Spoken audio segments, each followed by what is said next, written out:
नमस्कार दोस्तों, हमारी आज की कहानी का नाम है अधिकार। भैया का फ़ोन आया। रूपाली, पापा की तबीयत बहुत ख़राब है। डॉक्टर ने जवाब दे दिया है, तू जल्दी से आ जा। आनन फानन में तत्काल में रिजर्वेशन करवा कर मायके पहुंची।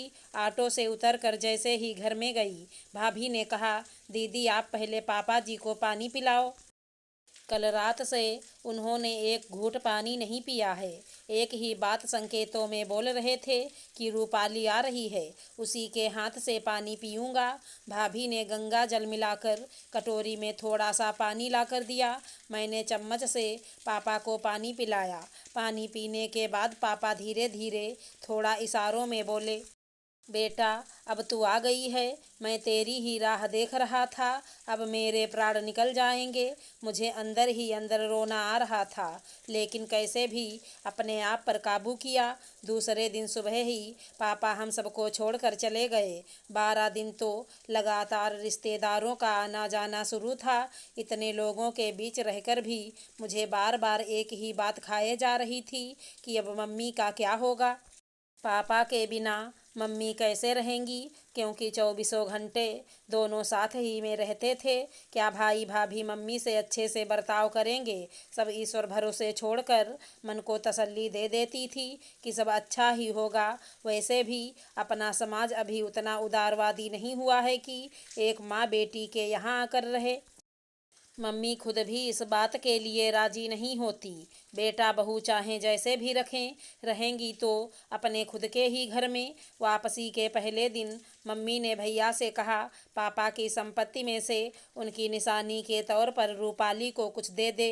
वैसे भी आजकल रूपाली की स्थिति कुछ अच्छी नहीं चल रही है। तेरे पापा ने भी कहा था कि हम रूपाली की कुछ मदद कर देंगे, लेकिन वे कुछ कर पाते इसके पहले ही मैंने विरोध दर्शाते हुए कहा, मम्मी मुझे कुछ नहीं चाहिए।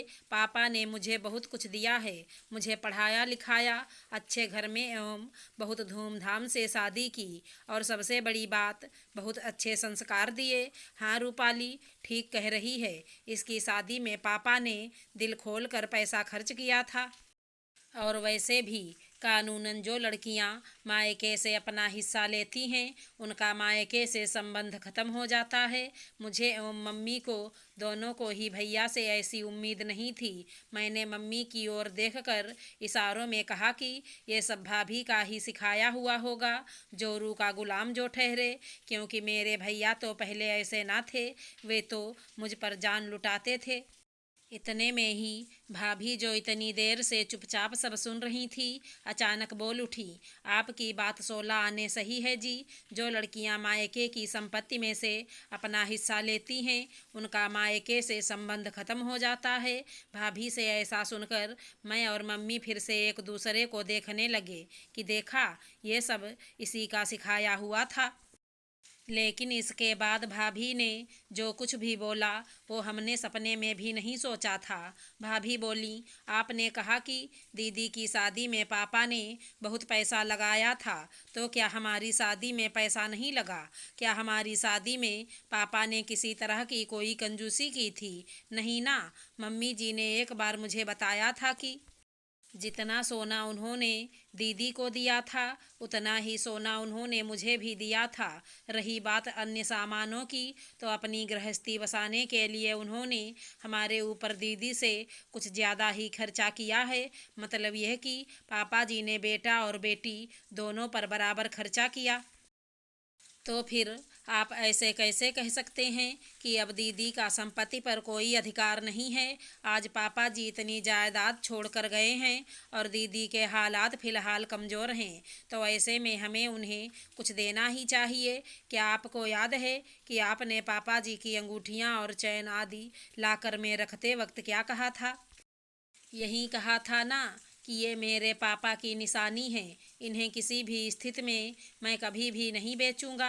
हाँ कहा था, तो फिर क्या आपने कभी सोचा कि आपके पास तो पापा जी की निशानी के रूप में उनके द्वारा बनाया हुआ इतना बड़ा मकान है। उन्हीं की मेहनत से आज अपनी कपड़े की दुकान पूरे शहर में नंबर 1 पर है, बैंक में इतना बैलेंस है। दीदी भी पापा जी की बेटी हैं, लेकिन दीदी के पास पापा जी की निशानी के रूप में क्या है? क्या आपको नहीं लगता कि पापा जी के प्यार पर जितना आपका अधिकार है, उतना ही अधिकार दीदी का भी है? मैं और मम्मी दोनों भाभी को देखते ही रह गए। भाभी कितना बड़ा कड़वा सच बोल गईं।